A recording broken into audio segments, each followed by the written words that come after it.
No? So, ito, no? Kita nyo ito, ano mga kapatid, itong mapa? So, hindi kami mga kapatid, ang mga tao noon ay agawan sila ng mga teritori, di ba?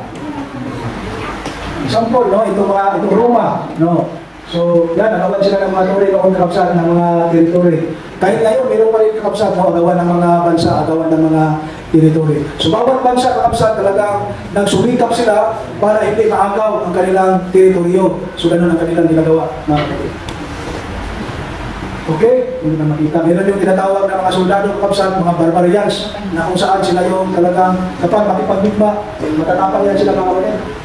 Medyo malapot na, no? Yan. Manalasman lang mga kapatid, di ba? Marami tayong nakikita na gano'n ng mga pulis, nagdala ng mga gano'n, nagdala ng mga kuhan. Yung sa POJ, di ba? Yung inuhuli nila si Buloy, ba? Yung mga pulis, nagdala ng mga gano'n. So hindi, talagang ang limaan noon mga kapatid, talagang literal, harap-harapan talaga, no? Patayan. Talagang nariyan hindi kapsa, talagang maramdaman nila ang sakit kapag sila ay makipagdigmaan. Ngayon, high-tech na, no? O kapag ikaw gusto mong, kapag ikaw ay papatayin, ano na? Hindi mo na maramdaman. Oo, hindi mo na maramdaman. So, ganoon din, talagang high-tech na ngayon mga kapatid, pati kapag meron tayong gustong bibili, isang pindot ka sa cellphone, yun, makabili na tayo. Ganoon din sa pangbili ka o kapsat, isang pindot ng cellphone. Hindi kasali yun. Hindi kasali yung mga. So, ang tayo mga kapatid, how to fortify your mind, no? Paano natin patibayin ang ating isipan, kakapsat. Kasi ang gira, mga kapatid, wala daw doon sa Marawi, wala sa Mindanao. Saan ba yung gira ngayon mga kapatid? Sa Israel, no? So, ang gira wala sa Israel kung hindi nandito sa ating isipan, kakapsat. So, kailangan natin patibayin ang ating mga isipan ngayon. Matibkirin tayo makapsat, tapno, haan tayo matalo sa labanan dito sa sanglibutan. Amen? So na kayo na kasi lang makatulong, tulong lang kayo. Oo. Kasi masaya ako kapag may makatulong, at least makatulong lang naman. Makatulong lang naman. Okay. Kasi may pastor mga kapatid na nagsermon. Pagkatapos lumapit yung matanda, salamat pastor. Dahil lang sa sermon mo, nagamot ang aking sakit. Ay, masaya daw ang pastor. Anong sakit mo sister? Insomnia pastor. Nakatulog ka nito. Okay, tuloy natin yung so, how to fortify your mind. So, nilagay ko dyan mga kapatid, prayer month, no, arita. Kasi sabi ni Ma'am Jima, parang week of prayer ito pastor, pero prayer month, no? Kasi ang anniversary ito, no, 30, mga kapatid. Okay, una na dito yung text na pinasa ni Sister kanina. Pilipos 4, versículo 4, mula na dyan, rejoice in the Lord always, and I say that rejoice. Sa Tagalog, mula nito ay, magalak kayong lagi sa Panginoon, inuulit ko, magalak kayo lagi. Ilang bisis inuulit ka kapsat? Dalawang bisis. So kaya kasabihin, basta sa Bible, mga kapatid na inuulit, dalawang bisis, talagang very important mga kapatid, magalak kayo lagi. Ang kagalakan kakapsat dito sa libutan ay iba, temporary. Pero kapag makamta natin ang tunay na kaligayahan sa ating Panginoon Diyos, yun ang tinatawag na eternal. Amen? Tayo ay masaya lang, temporary. Example, mayroong matanggap na blessing. Ano pa? Ano ba? Mayroong birthday, mayroong anniversary, mayroong kasal, lalo na kung sinagot kunti, no? Talagang masaya, no? Mayroong tinatawag na inspired. Kahit kulang sa tulog, malakas pa rin. Nakita pala ako ni Elder, nag-jogging ako last time. Ni Elder John. Kasi kailangan tayo magiging masaya mga kapatid sa Panginoon. Kahit kulang sa kuhan, maraming mga kakulangan sa sanglibutan kakapsat. Pero kapag subukan natin ang tunay na kaligayahan sa Panginoon talaga. Okay. Unahan ito, Psalms 27 verse 23, even if the road is hard, unahan dyan mga kapatid, ano sabi? Remember that He has done for your path. Diba? Kahit mahirap ang ating daan na tinatahak, ang Panginoong Diyos may plano sa ating mga daan. Amen, mga brosan? Kaya yung mga nakalipas na mga buwan, kapsat, hindi ko alam kung anong plano ng Panginoong Diyos.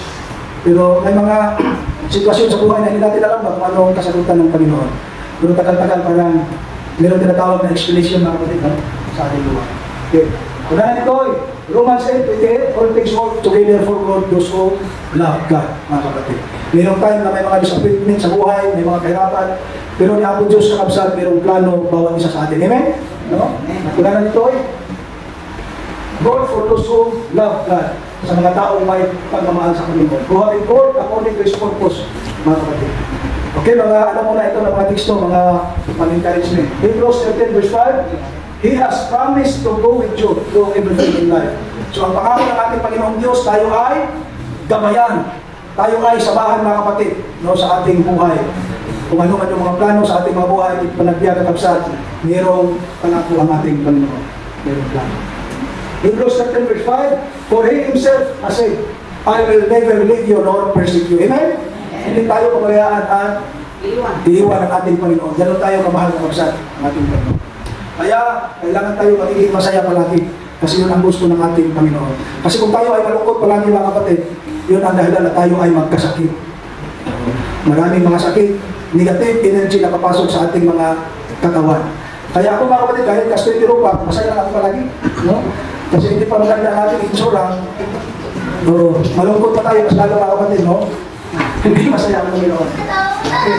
First Corinthians 15 verse 57, sabi dito, He has promised you abiding victory. Kasi, kung ikaw ay meron sa sitwasyon na yun na nahihirapan sa iyong buhay, mga kapatid, yan ang pangako ng ating Panginoon, na ikaw ay tulungan upang ikaw ay manalo sa labanan kung ito. Hindi mo kapatid?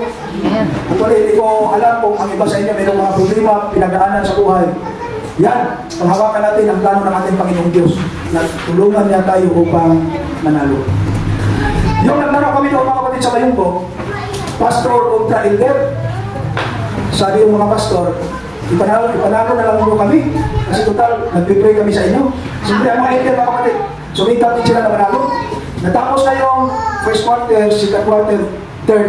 Di ba, apat yata yun? Sabi ng mga elder, sumikap na kayo kasi hindi na kayo manalo kasi malayo ang score pa.